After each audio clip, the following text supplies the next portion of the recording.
The GORECAST is brought to you by American Horrors, the greatest uncut horror channel in the world. 24 hours a day, 7 days a week, all horror. Also brought to you by iBleedIndie.com, your one-stop shop for all your horror rentals and purchases. Don't waste $10 on a soda, relax at home with iBleedIndie.com.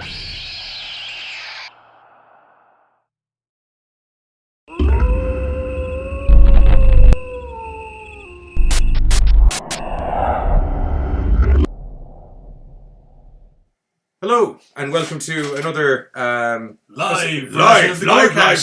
It's all going to go horribly wrong. Maybe. Probably. Most likely. So if you saw us on hashtag episode 12... Yeah. Yes, 12. 12 was before VooDoo. Valentine's Day, wasn't it? Or 11? 11 might have been VooDoo. If you remember the VooDoo episode... No, it's 12. It's hashtag 12. Hashtag my bollocks. Hashtag 12, because that's the way you're supposed to do it on YouTube. But we had a VooDoo-inspired episode, which was inspired by one movie that we got in for a review called VooDoo, that absolutely blew myself and Giz's mind balls. Mainly because we weren't expecting to enjoy it as much as we did, to notice some of the nice little touches to it, and it's always good when you're watching a film and you're thinking, you know, it's going all regular and normal, and then something happens, you're like, wait a minute, did they just do that? Okay, that was cool, and then it kind of hooks you in more. Yeah, they don't do the, it's not the standard kind of, as we said, found footage kind of thing. When it goes crazy, it freaking goes crazy in this thing. So anyway, we have the director, producer, writer, the man that made the myth, the mind behind VooDoo, Tom COstible, with us. So we'd like to say a big hello to you. Hello, thank you. Welcome. How you doing, man? Honored to be here. Okay, that's cool. And we're just, as per usual, Tom's camera seems to have frozen up on us there. Okay. No, it's not. He's grand. No, he's grand there. And he's back. Okay. Yeah. Okay. I'm figuring out the things that are going on. Technical stuff. We try to do things live because bleh. So, I suppose we'll talk a little bit about the current news in relation to the film, which is what actually kind of drew myself and Giz to it when it came in, was the big red banner at the top of the screener's profile going, banned from YouTube, banned from Facebook. Which is always going to get our attention, especially when you see Ron Jeremy in a thumbnail. Because we don't know how we're not banned from YouTube and Facebook yet either. Shut up. And Ron Jeremy. There's Ron Jeremy. Do you want to explain maybe why it was that all of a sudden, in a day and age where we have things like red band trailers, your film is getting such flack just for a trailer? From the beginning, we were completely baffled by it, and it started off with the 1 minute trailer getting banned, then it was another version of a 1 minute trailer that got banned, then it was a 30-second trailer that got banned, and we had filed appeals and stuff like that showing them Evil Dead trailer. Even the Ash versus Evil Dead trailer had him sawing off people's arms and heads, and it's like we weren't even anywhere near this. And then after like a little bit of research, what we found out from the marketing team is that they were getting the trailers were getting flagged by people all the time, and it ended up being probably like religious communities and stuff like that. Because on Facebook, we've been just bombarded with like religious people just emailing us about how evil we are, and we need to take this movie down, we need to take this trailer down, and we're trying to spread Satanism, and we're trying to, whatever. I mean, it was insanity. People shouldn't live their lives according to other people's imaginary friends. They're also getting their religions mixed up. As we proved in the VooDoo episode. So you need to go to hell, I don't know. As I said, we saw that it was after being banned. We kind of went, okay, this is intriguing. I'm not going to lie. I saw Ron Jeremy and thought it might have been porn. But having seen the trailer, I actually figured that it was because one of the opening scenes in the film is a kid being abducted and basically getting chopped up. Now, parts of that are in the trailer. I actually thought that maybe that was the reason that they decided to clamp down on you. They never gave us an explanation. YouTube gave us an explanation. It was actually the guy who was disemboweled. They wanted to change that.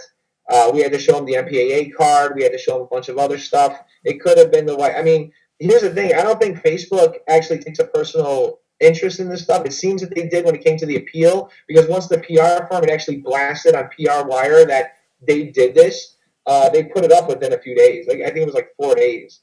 So someone at Facebook probably saw that press release and was like, we got it. we got to put this back up. And they never took it back down since. That's good.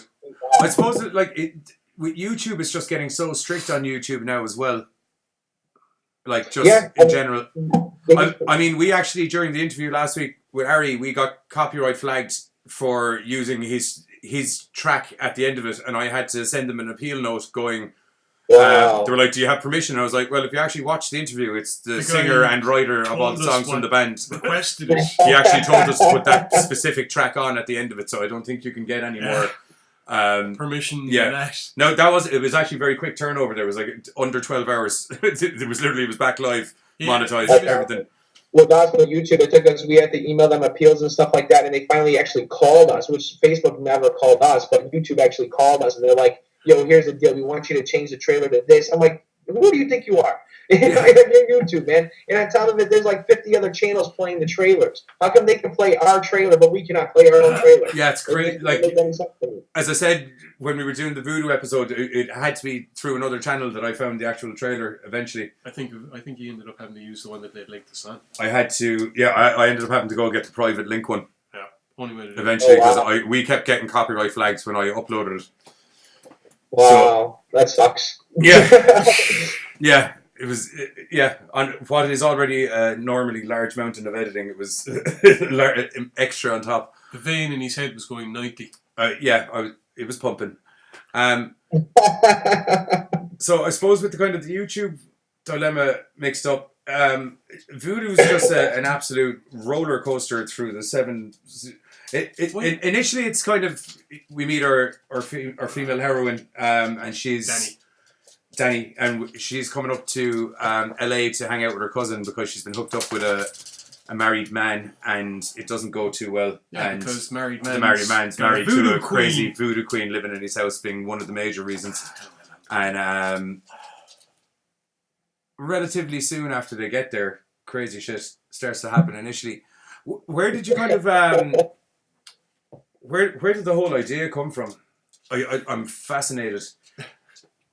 My very good friend Dominic, he started working at this haunted house in the United States called Blackout. Right. And it's like S&M torture house. This isn't like a normal haunted house by any means. You go by yourself to this thing, and you get waterboarded, you get masturbated on, you have to put your hand through a toilet bowl full of poop and pee and get a key out, and you gotta, it's nuts. They tattoo you. And when I found out that people actually they were sold out every single night. And I was like, then the world is ready for some crazy I always wanted to do a horror movie where it was really, really extreme and crazy, and I just never thought in a million years I would ever get distribution, number one, if I did it the way I wanted to do it. And even like doing VooDoo the way I did it, it was still, a very careful balance to make sure we didn't go too far with it, because we never would have gotten distribution if we did. But in regards to, people, I think that, the horror market is just so big now, and people are just begging and wanting so much more content that shows crazy stuff. So that's kind of like where the whole idea came from in the first place anyway.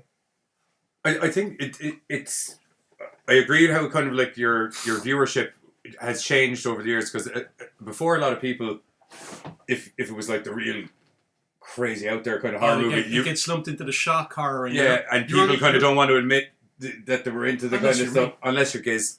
People don't want to kind of openly admit that they're into that kind of thing. But now everybody's just like, I like shoving my hand through holes in a haunted house and getting pooped on. That's who I am. That's who I am, and that's I was all on board for the waterboarding, but I have to say, when it started going into that vein of things, that's not exactly my thing. Wouldn't be too happy taking a multiple loaded J on my F. That's how I now censor myself on just letters. Clearly, there are people out there that are more than up for doing these kind of things, and as you said, the audience is there to want to go with these kind of things. But then again, people's minds are a lot more open to the real out there shit now. I think I think so. How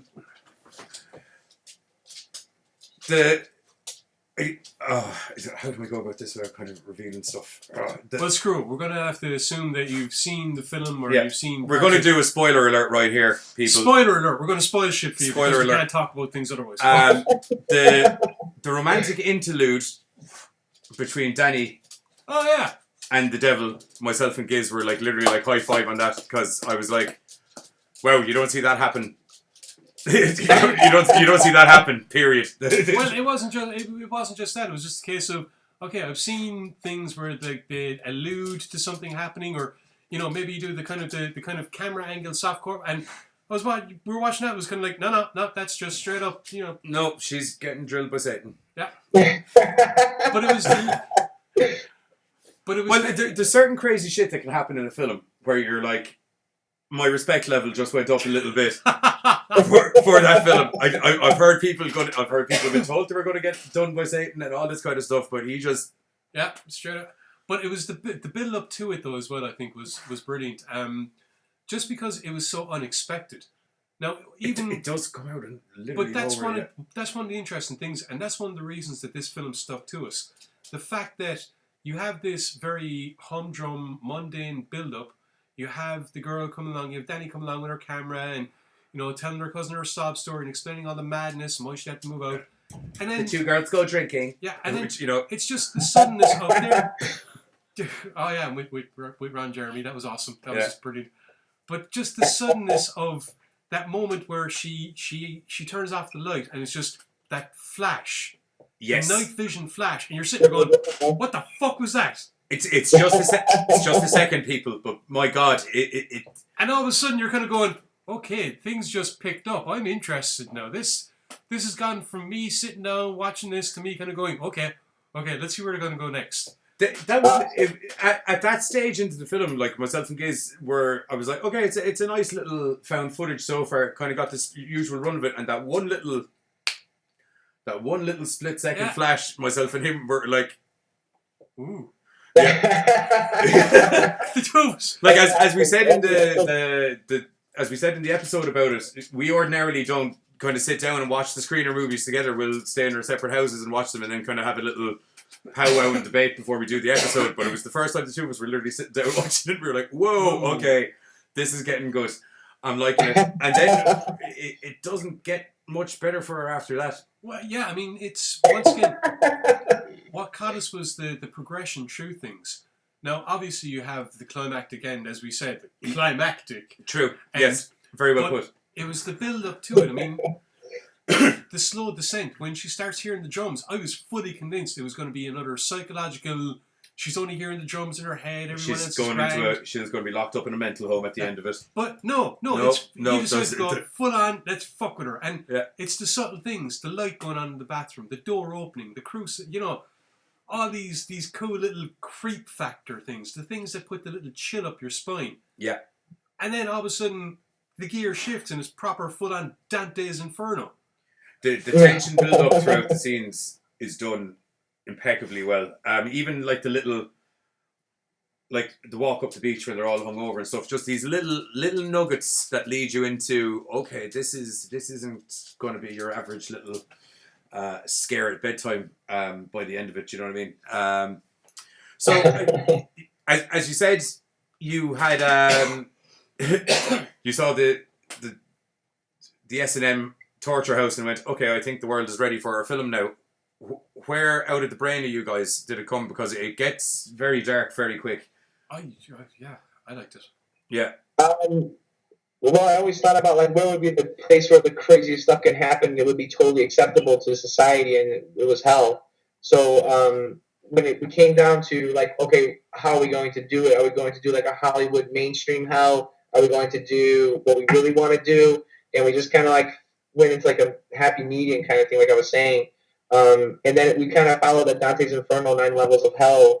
There are 9 different rooms in hell that she does go to, and if you actually look at it from a stylistic point of view, she keeps walking in a circle and she keeps going into different places. So it's like this whole thing where you can't escape, you can't get out, you're gonna do it forever.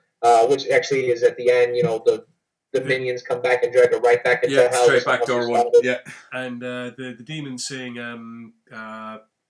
he basically said, "I am immortal" in Latin. Yeah. I thought that was class. I was just like, that was good.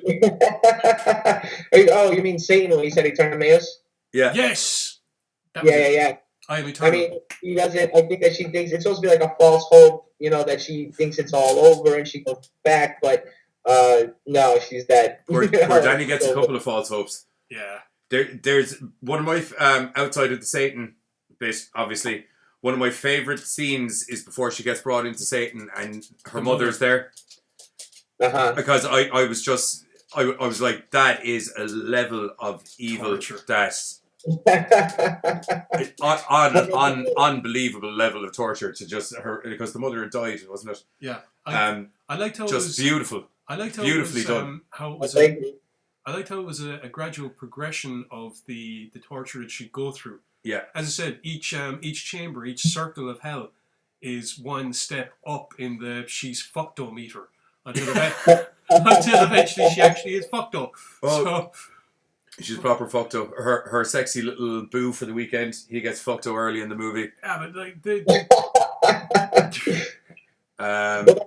going back into like what everything. So like we had like this like, okay, it's supposed to be like you were saying mundane, or you're kind of watching these two girls just hang out, and it's supposed to establish a relationship between them more than anything. Yeah. And then that first part, we kind of went off of the John Peters mentality where every 10 minutes something has to happen. So in between the 10 minutes that you're doing, that 9 minutes or so, that's where you're supposed to get your exposition, your story. It's supposed to come very subtle and just kind of bring you in.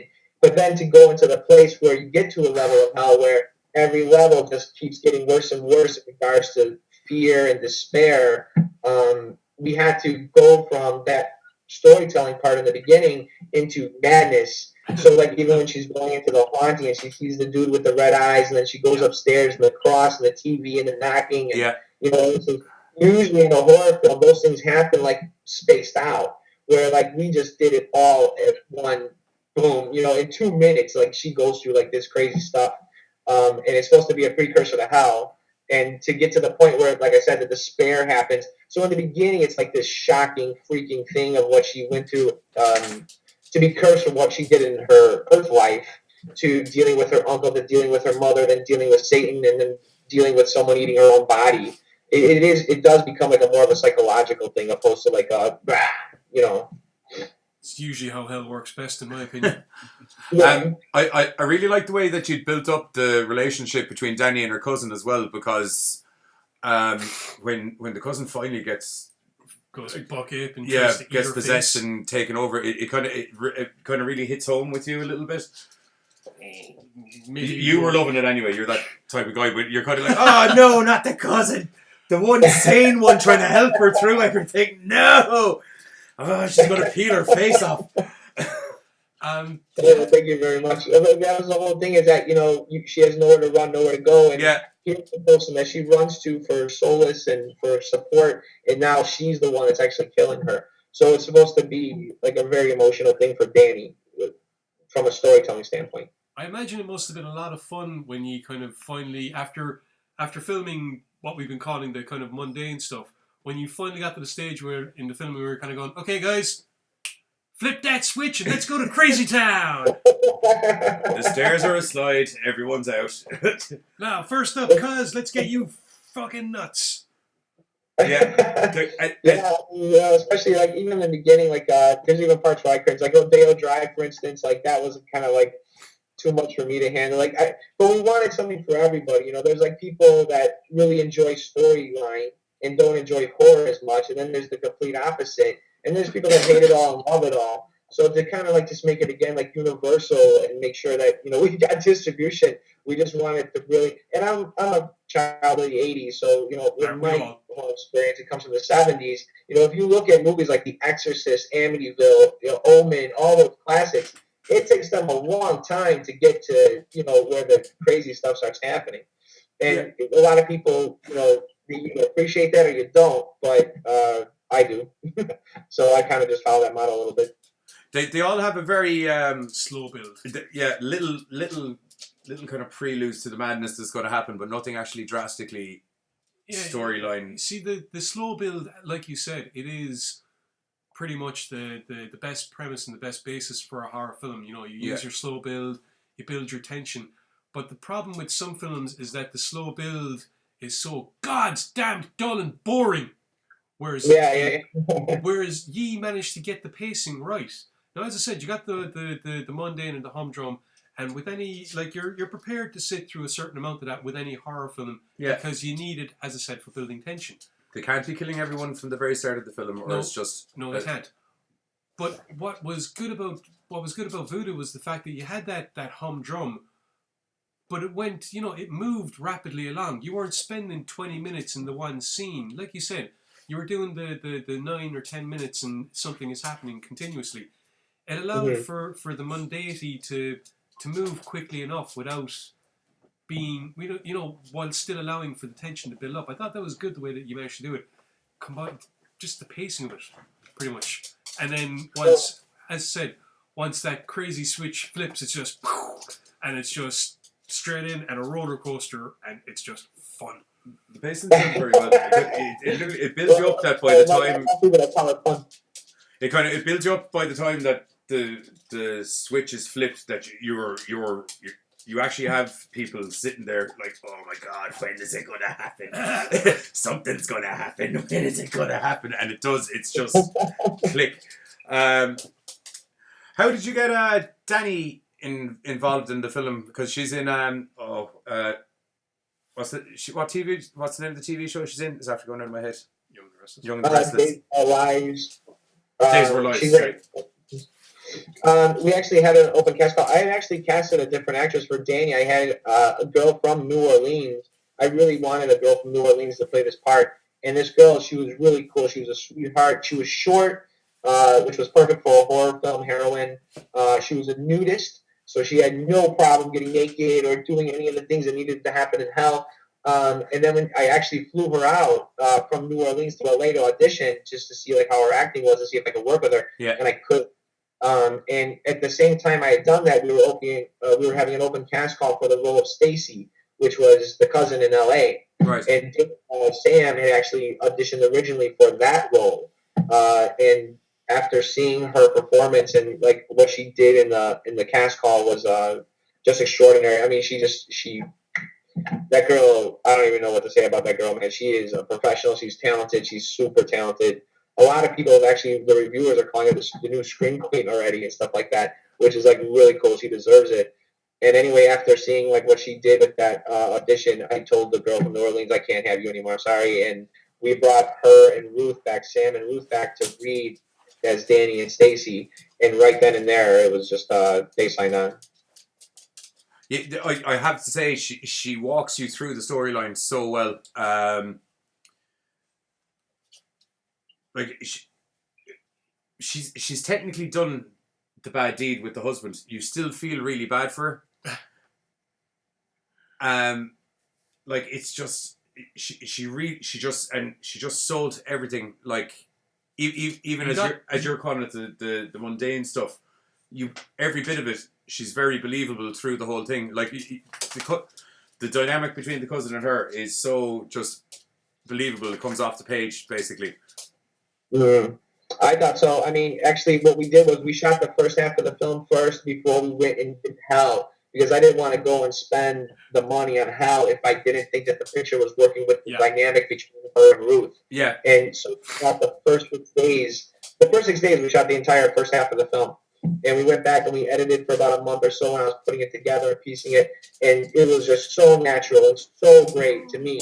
You know, I just thought that their relationship and their naturalism was just boom. And I really give Sam credit for that, man. I mean, I'm kind of relentless as a director. I mean, we probably retook every single shot at least 20 times.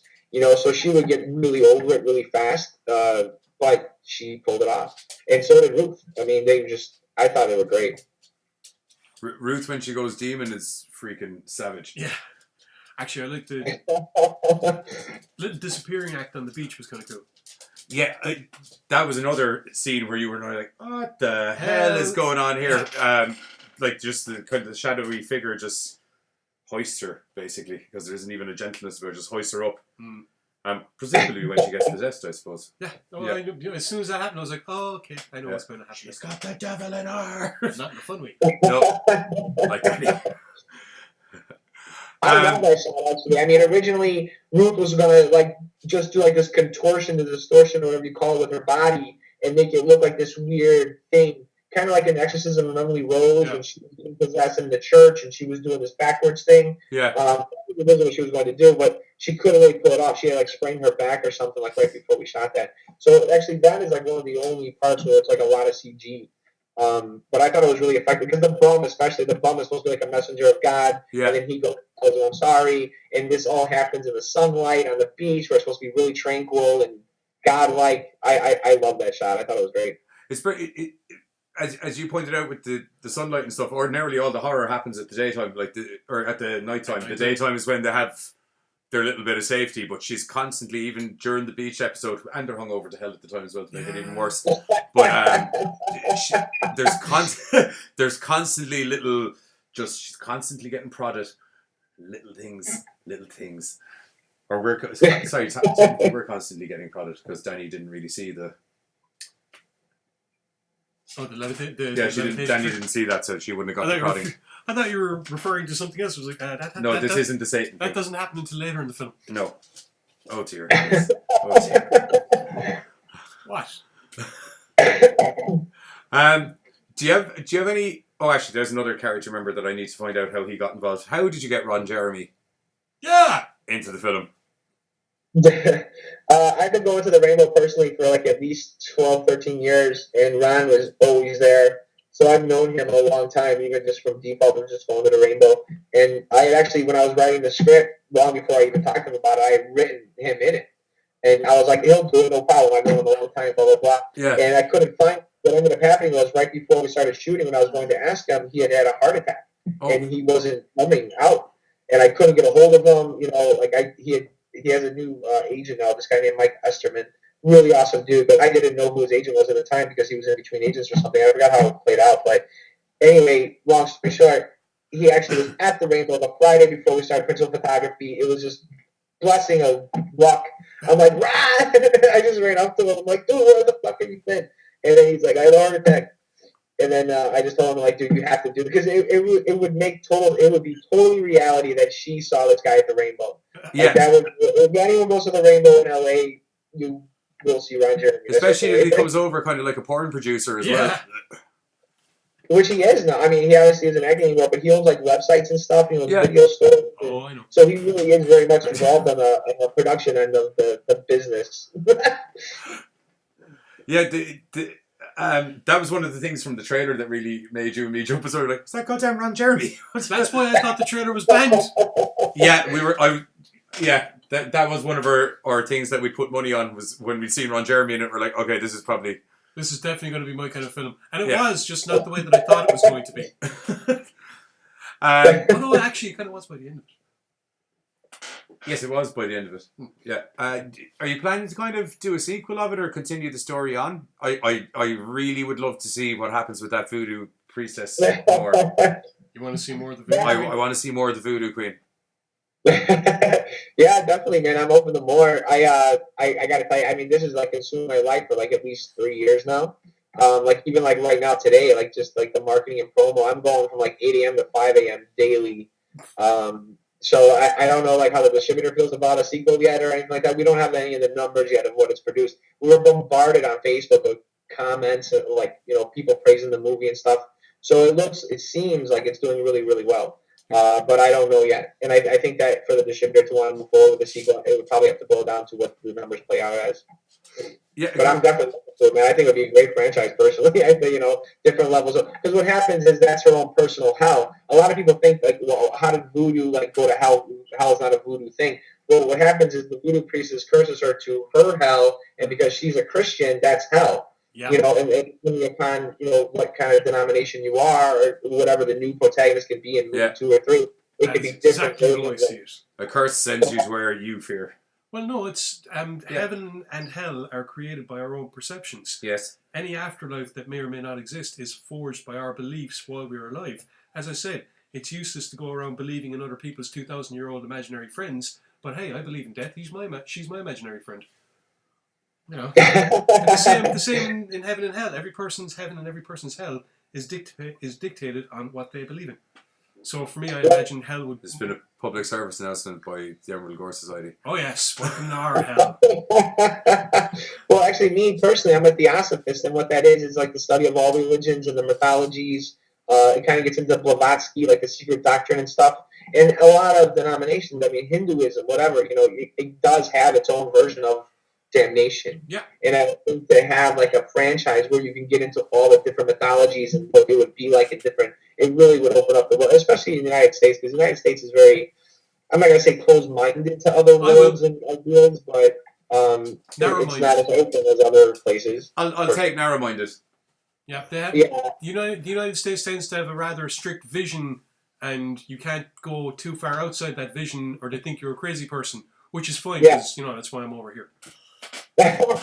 You and I wouldn't survive in other countries, I don't think. There's a couple of countries I'm fairly certain that if I went to, I wouldn't survive, and there's other countries that I think that I may get deified.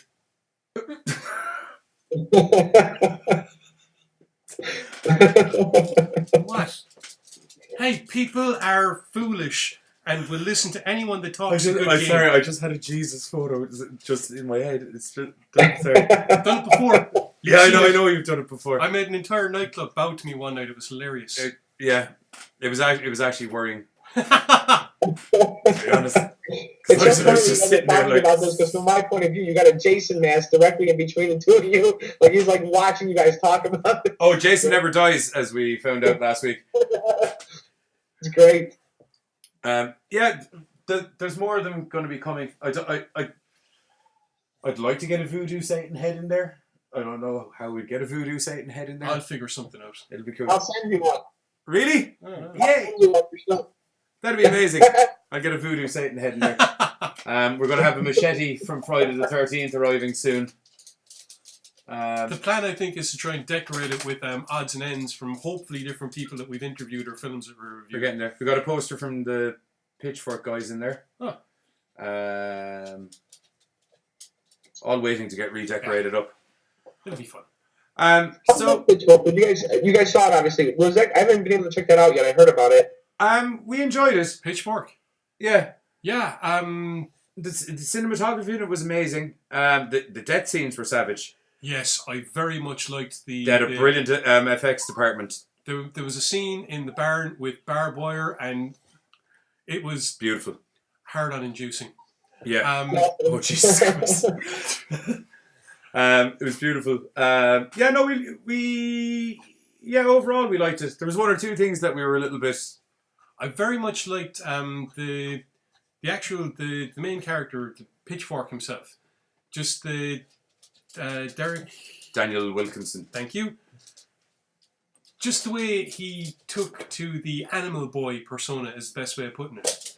The traditional feral, except this guy is pretty much diving headfirst into the I'm a dog and I'm going to be a dog on two legs and off I go to the races, and nailed it. Yeah, I heard about it. Like he has like a pitchfork for an arm or something, and wrapped up in barbed wire on the forearm, and It's definitely worth a watch. You'll enjoy it. There was one or two things that myself and Giz had questions about, but they're answered relatively thoroughly. Yeah. Enough about Pitchfork. This is the Voodoo interview.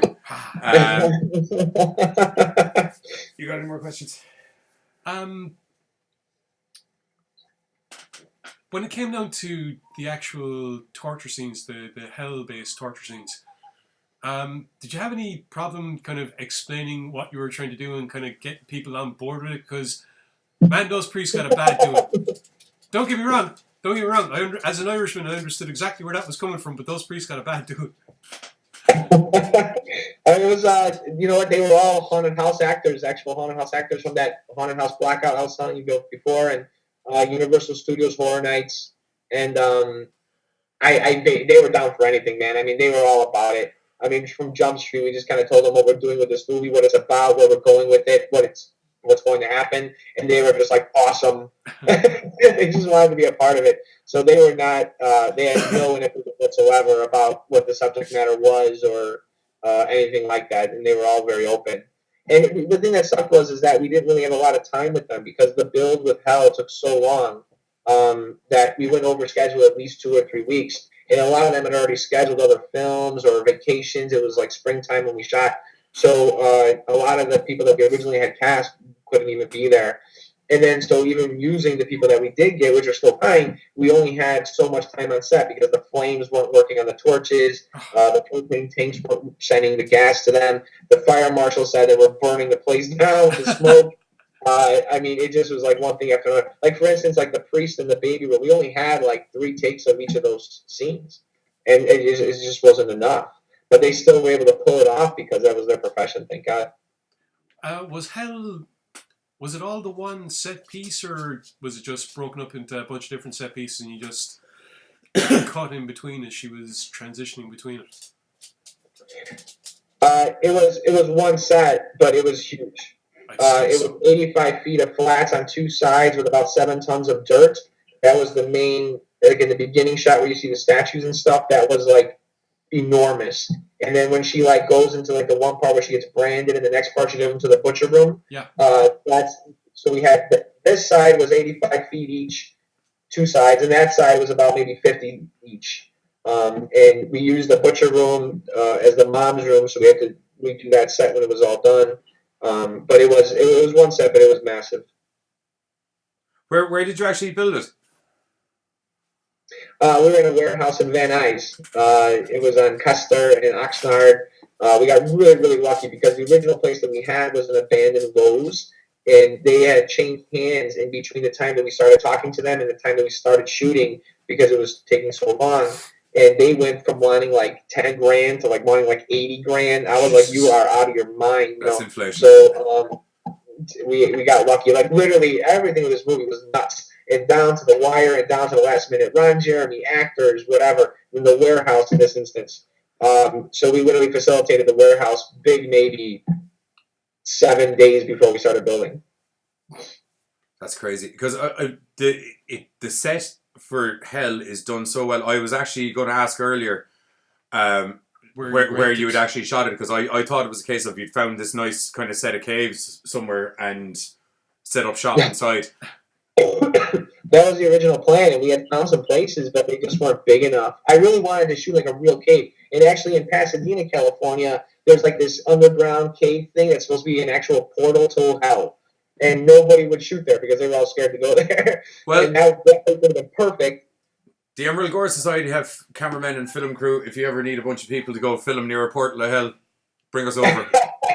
Doesn't scare us. Scary.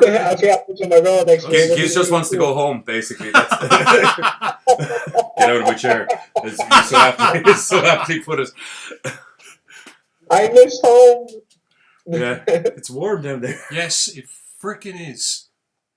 But yeah, I mean, so we were going to shoot in these real caves and get just that real look and not really do a big build, but it just wasn't panning out. So actually I got Adam Martino, who was our art director and our set builder, and he had did the caves from Iron Man.